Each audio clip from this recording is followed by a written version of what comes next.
Kevin O'Leary predicted that in the next decade, crypto blockchains such as Bitcoin, all of this innovation, will be the 12th sector of the S&P. Yes, you heard it right. That is why in this video, we will discuss why Kevin O'Leary came to this assumption and why crypto blockchain is the future. Hey everyone!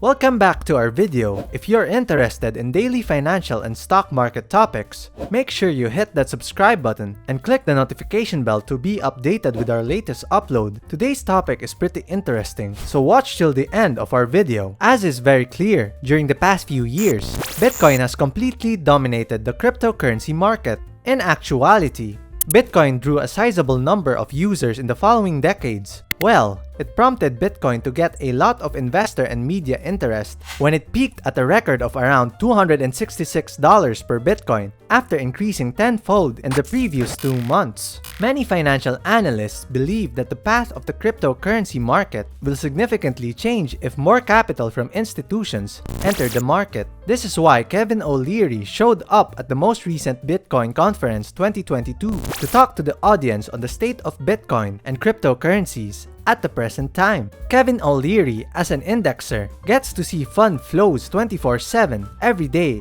and he can confirm that there are billions of dollars out there waiting for policy. O'Leary believes that America is missing a policy, and by the time we have this policy implemented and the regulator regulates this sector properly, that will cause a positive impact at all. He simply said that the spy goats of capital are going to flood into this sector like we've never seen before. This idea helps us understand that those people that can invest in cryptocurrency are now getting ahead of what's going to be a huge wave of interest when this policy occurs, predicting that in the next 10 years, there is a possibility that crypto blockchain, such as Bitcoin, will be the 12th sector of the S&P because these assets are not a coin. It's a software. This is why O'Leary pursues his idea that America needs policy and the government needs to catch up with us so that we don't lose leadership in this country in the next major sector of S&P. During the conference that O'Leary attended, he gave a presentation in which he discussed 5 different policy vectors and where he believes the United States currently sits in these areas. The first piece of legislation that was passed was proposed by Cynthia Lummis. This law represents a significant turning point since it allowed a sector to attend a conference and discuss the importance of the crypto policy while adhering to a bipartisan mandate. According to O'Leary, the circumstance only demonstrates and sends a signal that regulation is on the way, which is a positive development for those of you who are watching and could become a little bit confused. The first vector actually pertains to the beginning of the possibility of the formation of the policy that O'Leary is talking about. This is the first step that will be very helpful for them to convince the government to take into consideration of the potential of crypto. The recent executive order that President Biden issued about cryptocurrencies was the second factor that O'Leary brought up. O'Leary makes people convinced with this concept throughout his keynote, pointing out that the president himself has declared that he will not make crypto illegal. The third vector was a 2-page bill proposed by Bill Haggerty that, if passed, would authorize the use of stable coins. According to O'Leary, this is a brilliant piece of legislation, and as the senators would read a simple 2-page proposal, it would increase the probability of being heard by the government regarding this matter. The proposal, which is only 2 pages long, focuses on several suggestions. The first one on the bill stated the sense of blockchain and providing their similarities to any different money market fund. Specifically, the bill mentioned the main idea of why is blockchain any different than a money market fund, which is a reasonable argument for the government. O'Leary then added the recommendation, which was along the lines of suggesting having a simple audit every 30 days, with the underlying security and side of it. Last but not least, he argues that we should limit the duration of the asset to 12 months or less. Then he added that we should let the market compete with each other to provide stable coins, which he believes are now way past $100 billion, and allow institutions to put this on their balance sheets.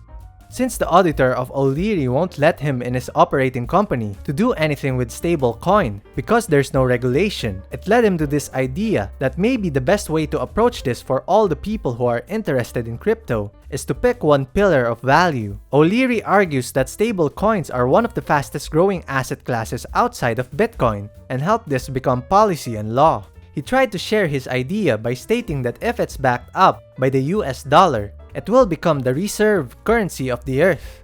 He believes that this is what will happen, and America should never give that innovation up to any other countries, convincing everyone and the government to regulate this policy and approve this bill. The next vector of this policy was also the main point of the Bitcoin Conference 2022.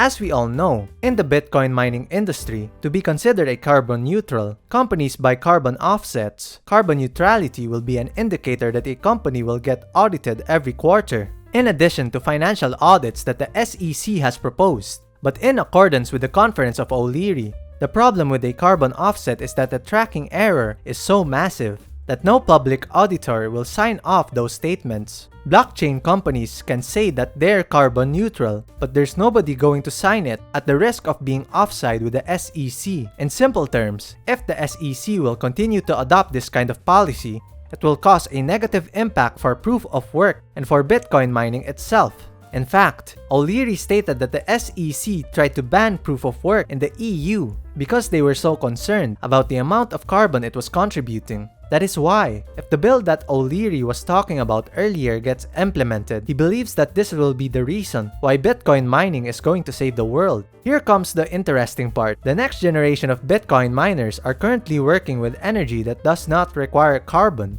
That's amazing, right? This is the future of Bitcoin mining. O'Leary ideas suggest developing power for all communities while mining coins in an ethical manner, and 100% green mandate that they can do with innovative hydroelectricity. O'Leary finished his talk by providing the major key of the bill they are proposing. Not only will this procedure assist the government in mining currencies and bringing in countless billions of money, but it will also give communities with a limitless amount of additional electricity. And that is the end of the video. That's how Kevin O'Leary introduced the policy about cryptocurrency that will change the world. Would you purchase Bitcoin right now and wait till you become a billionaire in the future? Do you agree with this policy and believe that the bill will get approved by the government? Leave your opinions, thoughts, and suggestions in the comment box below. I hope everyone enjoyed today's video and found it useful. I'll see you all in the next video, and as always, don't forget to give this video a thumbs up and subscribe to our channel. I'll see you in the next one.